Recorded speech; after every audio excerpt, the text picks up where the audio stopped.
सबको हंसाने वाले राजपाल यादव आज क्या अकेले खड़े हैं? और क्या इसी वजह से वो सलाखों के पीछे पहुंच गए?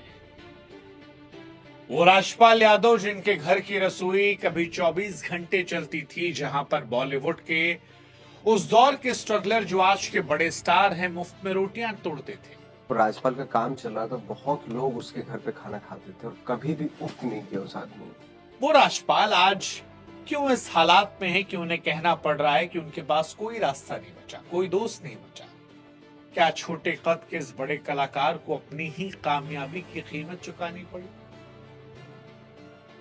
या फिल्म बनाने का फैसला उनकी जिंदगी का सबसे महंगा दांव साबित हुआ? क्या वाकई हालात इतने बिगड़ गए थे कि करोड़ों कमाने वाले इस अभिनेता के पास कर्ज चुकाने के पैसे नहीं बचे? इतना कंगाल हो गया क्योंकि जिस हाथ में कभी अवार्ड्स की ट्रॉफी थी, आज उस हाथ में हथकड़ियां हैं बेबसी की। और इसीलिए सवाल है कि क्या मामला है राजपाल का? क्या यह मामला सिर्फ एक चेक बाउंस तक है, या फिर कर्ज, अदालत, गलत फैसलों की एक लंबी श्रृंखला का नतीजा है? और राजपाल जेल क्यों गए? पैसा नहीं चुका पाए इसलिए? यह अदालत को वो सच नहीं बताया जो कानून जानना चाहता था?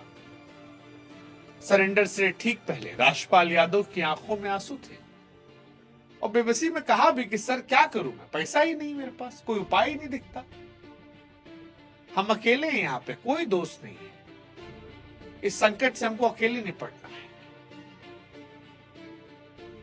राजपाल यादव ने एक्चुअली बहुतों का डिप्रेशन दूर किया है। उनकी फिल्में देखकर हम सब गुदगुदाए हैं, बहुत सारी फिल्म, चाहे वो भूल भुलैया हो, पंडित जी वाला सीन हो, चुपके चुपके मेरी बड़ी फेवरेट फिल्म है राजपाल यादव की, ढोल, अनगिनत फिल्में राजपाल यादव की हैं जहां देखकर हम सब जिंदगी जी चुके हैं।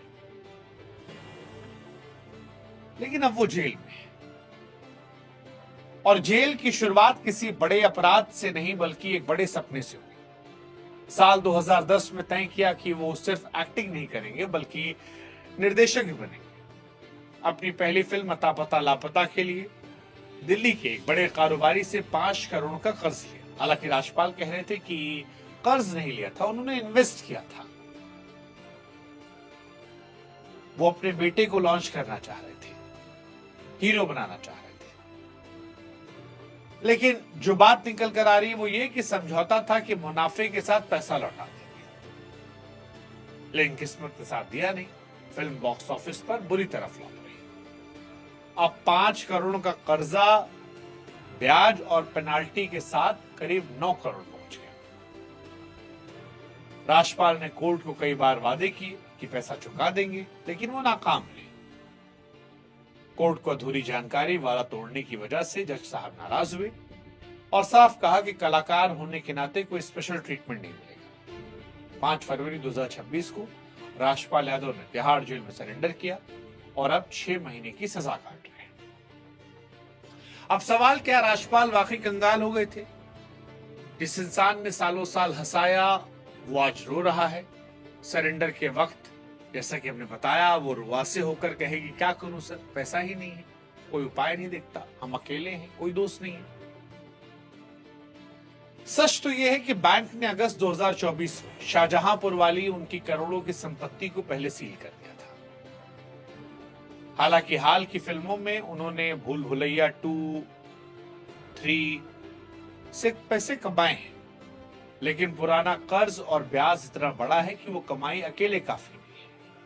करोड़ों कमाने वाला सितारा आज बैंक के नोटिसों और बेबसी के बीच घिरा हुआ है। सजा काटने से कर्ज खत्म नहीं होता, उन्हें 9 करोड़ फिर भी चुकाने पड़ेंगे। राजपाल उत्तर प्रदेश के शाहजहांपुर के एक छोटे से गांव से आए थे। एनएसडी से एक्टिंग सीखी, मुंबई में एक छोटे से कमरे में 6 लोगों के साथ रहकर दिन गुजारे। उनकी मेहनत ने कॉमेडी किंग बनाया, लेकिन गलत व्यापारिक रस ने जमीन पर ला दिया। ये कहानी सिखाती है कि कामयाबी पाने ज्यादा संभालना मुश्किल है। पुश्तैनी घर पर ताला लटका है और मुंबई की चकाचौंध फीकी पड़ गई है। हालांकि ये बॉलीवुड को भी एक्सपोज करती है। राजपाल यादव का जेल जाना और ये कहना कि मैं अकेला हो गया, कोई साथ नहीं है, ये बॉलीवुड में लोगों को एक्सपोज भी करता है। क्योंकि नवाज का जो वीडियो लोगों ने देखा, जहां पर नवाज कह रहे थे कि राजपाल का घर स्ट्रगलर के लिए लंगर जैसा था, 24 घंटे रसोई थी, कोई भूखा नहीं रहता था। और आज उस दौर के कई सारे स्ट्रगलर बड़े स्टार हैं जो राजपाल के यहां खाते थे, रहते थे, जिनके लिए राजपाल का घर एक धर्मशाला जैसा था। लेकिन अब जब वो स्टार बने और राजपाल मुसीबत में है, तो कोई पुराना दोस्त सामने नहीं है। राजपाल ने जब कहा कि हम सब अकेले हैं, कोई दोस्त नहीं है, अकेले निपटना पड़ेगा, तो ये समझ में लोगों को आया कि ग्लैमर की इस दुनिया में जब सितारा चमकता है तो दुनिया साथ देती है, लेकिन मुश्किल वक्त में लोग फोन उठाना बंद कर देते हैं। हालांकि भले ही इंडस्ट्री के लोग खामोश हों, लेकिन कई लोग सामने आए। सोनू सूद आए, कहा कि अगली फिल्म में साइन करेंगे। बिहार से तेज प्रताप यादव आए, 11 लाख रुपए की बात कही। म्यूजिक प्रोड्यूसर राव इंद्रजीत, उन्होंने कहा 1 करोड़ रुपए देंगे, लेकिन कर्जा लगभग 11 करोड़ के आसपास का है। राजपाल की कहानी हमें सिखाती है, या कहें कि जब किसी की बर्बादी की कहानी हम पढ़ते हैं तो हमें अंत में जरूर जानना चाहिए कि क्या वो वापस आएगा। राजपाल यादव के पास अभी भी हार मानने का वक्त नहीं है, फिल्में हैं उनके पास। अगर आने वाली फिल्में चल जाती है, कुछ नई फिल्में मिलती हैं इस घटना के बाद, क्योंकि राजपाल को लोग तो प्यार करते हैं, तो हो सकता है जिंदगी बेहतर हो जाए। तिहाड़ की सलाखों में करियर का अंत नहीं, एक कड़ा इम्तिहान है। लेकिन राजपाल यादव की कहानी हमें कानूनी साक्षरता के बारे में जरूर सिखाती है। चेक बाउंस के मामलों को कभी भी हल्के में नहीं लेना चाहिए। कानून की नजर में एक साइन किया गया चेक आपकी बड़ी जिम्मेदारी होता है। राजपाल यादव केस में सबसे बड़ी समस्या कर्ज नहीं थी, कोर्ट की अवमानना थी, वादों को तोड़ना था।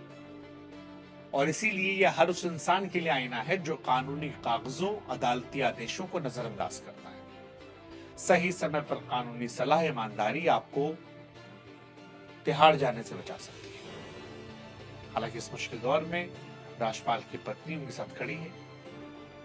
बच्चों पर सोशल मीडिया, समाज का दबाव है, लेकिन परिवार साथ है। राजपाल को अफसोस है कि उनकी गलती की वजह परिवार को मिल रही है, लेकिन जिस तरह से लोग आ रहे हैं उससे लग रहा है कि वापसी हो जाएगी। राजपाल यादव कहानी सिखाती है कि सपने जरूर देखिए, लेकिन प्लानिंग और कानून का भी सम्मान कीजिए। सफलता संभालना मुश्किल है, लेकिन आपकी पुरानी अच्छाई कभी भूलती नहीं है। क्या आपको लगता है कि राजपाल जी जल्दी वापसी करेंगे, फिर से हंसाएंगे?